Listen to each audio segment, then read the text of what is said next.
Of the four presidents murdered while in office, President James Garfield's story might be the most unknown. Growing up as the last of the log cabin presidents, Garfield emerged from poverty and put himself through college. After serving as a general in the Civil War, Garfield began his career in politics, serving for 9 terms as a congressman. At the time, the Republican Party was heavily divided between two groups, the stalwarts and the half-breeds. The stalwarts were mainly made up of radical Republicans and Union veterans who supported the patronage system called the spoils system, while the half-breeds were more liberal and supported civil service reform and set their eyes on ending the spoils system.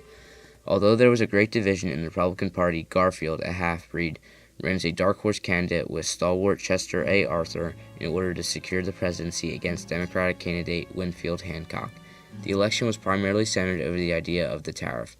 The Republicans stressed the need for a strong tariff to protect growing American businesses, mainly in the Northeast, from foreign competition. Meanwhile, the Democratic platform called for a more relaxed tariff policy supporting the farmers of the South and West at the time. Both parties were in favor of civil service reform, although the Democrats pressed the issue more aggressively, accusing the Republicans, Garfield and Arthur, of political corruption. Both platforms saw Chinese workers as a problem to American employment in the West and aimed to restrict Chinese immigration. When Garfield, the half-breed, was elected, many came flocking to the White House asking for political appointments, as this was the way of the traditional spoils system to give away political positions to supporters and those who helped campaign. One of the men, Charles Guiteau, who demanded that the president and his administration let him become minister to France. A fierce opponent of the spoils system, Garfield harshly dismissed Guiteau and others from the White House. Enraged, Guiteau then claimed to have a divine inspiration and set his eyes on murdering President Garfield. He had been stalking the president for weeks, trying to find a good time to gun him down. Guiteau had been planning this assassination with such precision that he even took a tour of the jail where he planned on living the rest of his life out. Before the assassination, Garfield had only been in office for 4 months. James Garfield, like most presidents during his time, was not accompanied by bodyguards. This political cartoon shows Guiteau holding a poster saying, "In office or your life."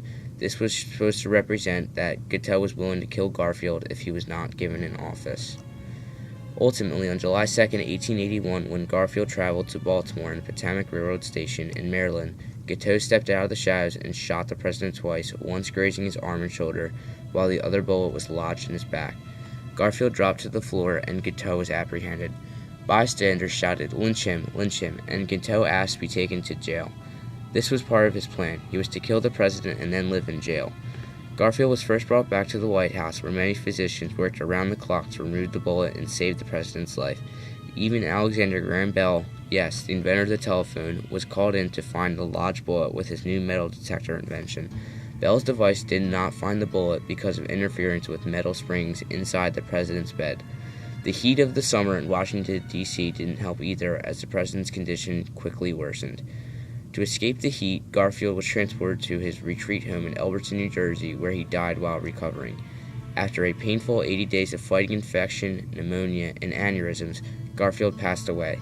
Today, historians believe that Garfield's wound was not actually fatal, but the use of unsterilized hands and tools by doctors spread germs into the wound, causing his slow and painful death.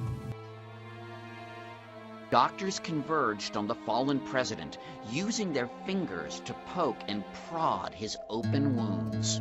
12 different doctors inserted unsterilized fingers and instruments in Garfield's back, probing for this bullet.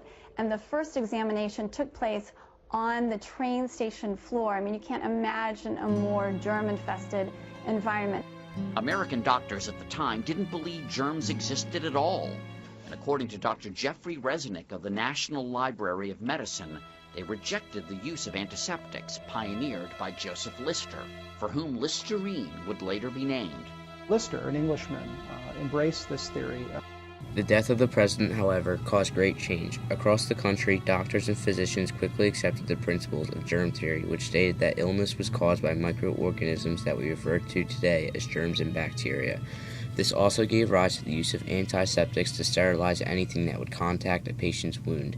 On a political note, Garfield's stalwart successor, Chester A. Arthur, was determined to carry out the presidency the way Garfield would have wanted, establishing the Pendleton Act in 1883, which stated the federal appointment should be based on merit instead of political affiliation.